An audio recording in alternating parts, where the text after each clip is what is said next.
Today I want to talk about 5 things, not 6, definitely not 4. 4. It's just stupid to talk about 4 things when you can talk about 5.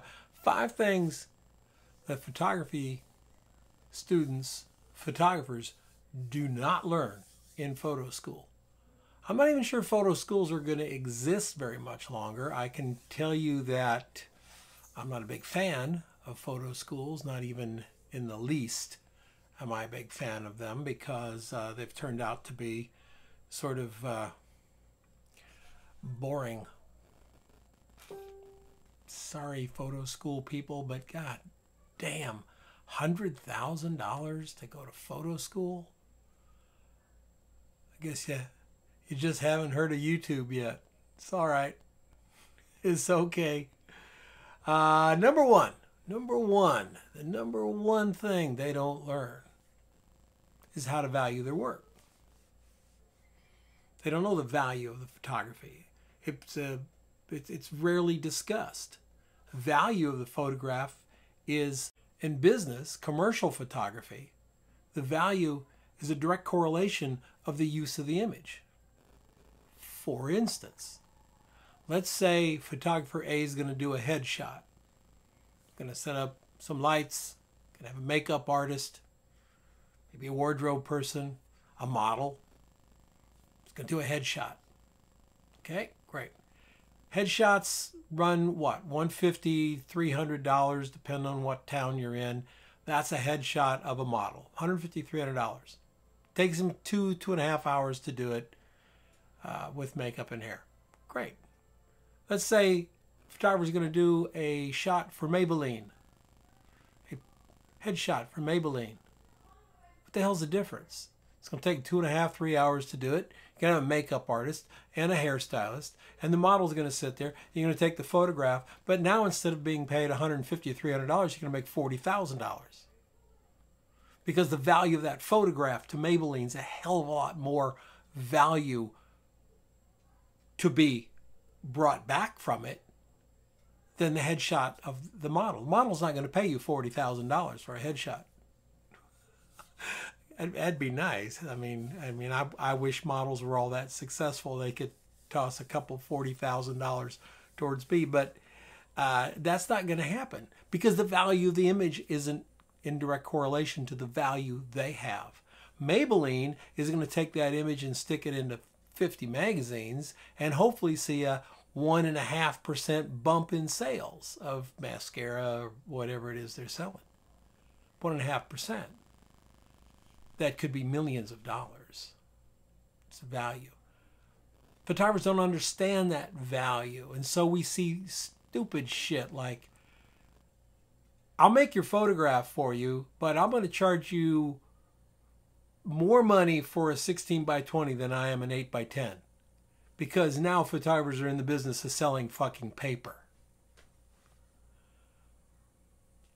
The value of the image is the same whether the client chooses a 4 by 6 or a 16 by 20. Why are you discounting the 4 by 6? That's their choice. Shouldn't be your choice. The image is the image. They 16 by 20, 4 by 6. Price it accordingly. When you're working with a client, price it accordingly. They're going to use it for a full-page ad in a magazine, price it accordingly. Do the best you can, anyway. Value of a photograph. Number 2, the number 2 thing that they don't learn in photo school is how to deal with criticism. Criticism is people not liking your work or telling you what's wrong with your work. And in photo school, it generally goes something like this. Oh my God, what a filthy piece of crap your photograph is. Or, thereabouts. That's not criticism. That's bullshit from an overpaid jerk. Criticism is when someone doesn't like it because it doesn't fit their needs. In commercial photography, that's what it is. You show your book, they don't hire you on the spot, and you leave feeling the value of your work is no good because you can't take any criticism. may not have anything to do with it. The criticism that you're getting with your work is generally a personal point of view. You'll have an art director A who's going to look at that picture in your book and say, oh my God, I've never seen anything better. Oh, I got it. That's what I want right there.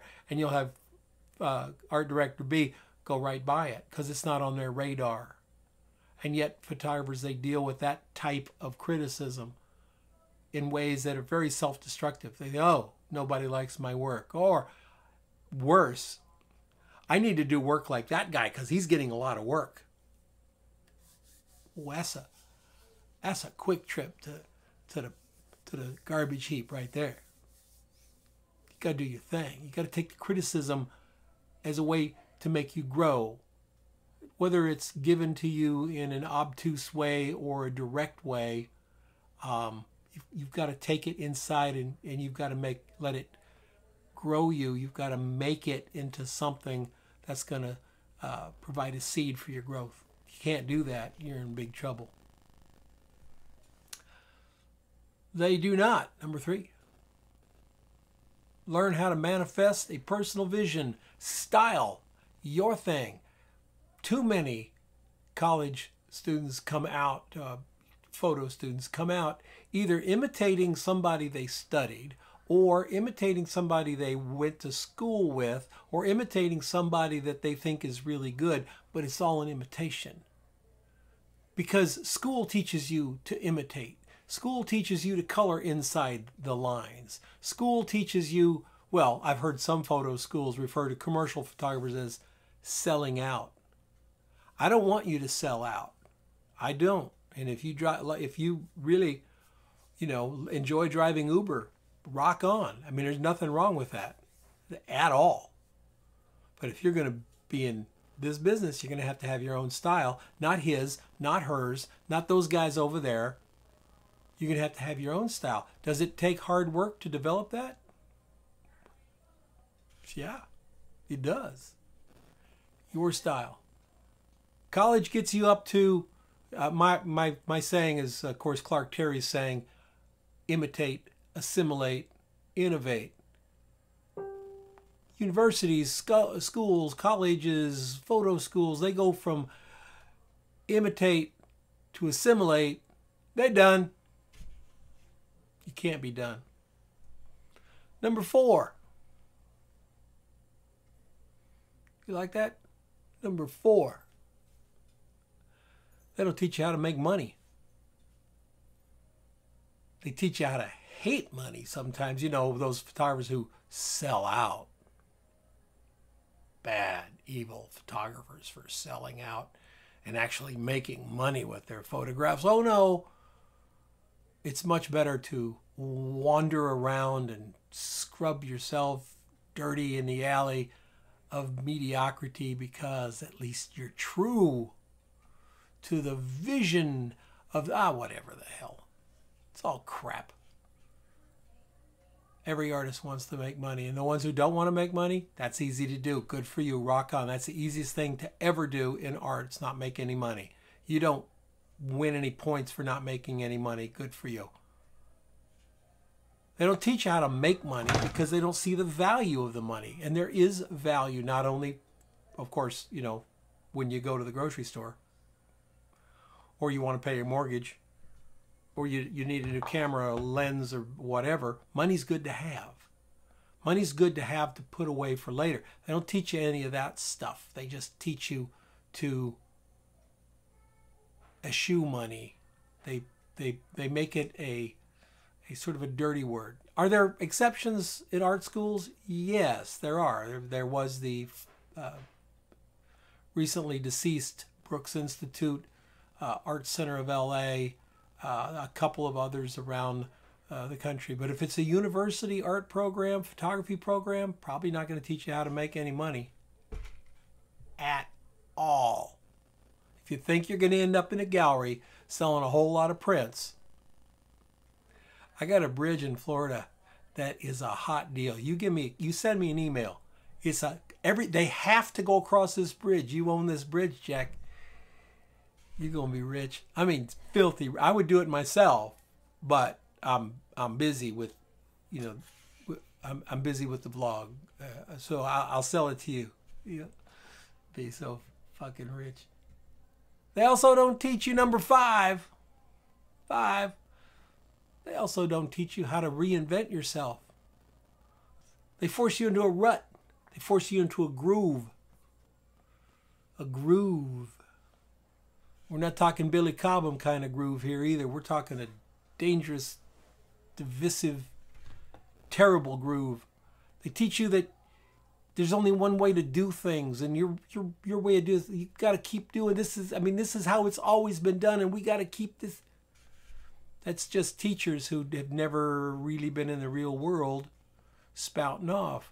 There are some great teachers who have been in the real world. There are. In fact, some pretty fantastic photographers are teachers, but we're talking majority, and they're, look, it's photography. It's 2017.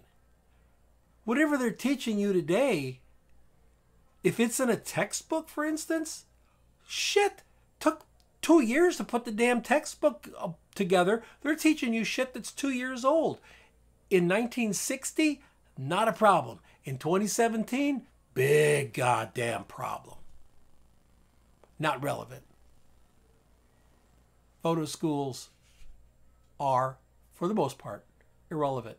And you don't learn how to continually change, continually innovate, continually create something new. I just wrote an article, and they published it on Petapixel. I wrote an article saying that photographers, gotta be able to roll with the punches. You got to be able to get up and create something new. There's new opportunities everywhere. And right on cue, we got all the oldsters coming on. Oh, the industry's dead. It's just deader than a doornail. Stupid. It's not dead. It's alive. You got to keep reinventing. If you think you're going to get to the next plateau doing what you did to get to this plateau, you're already dead. Sorry.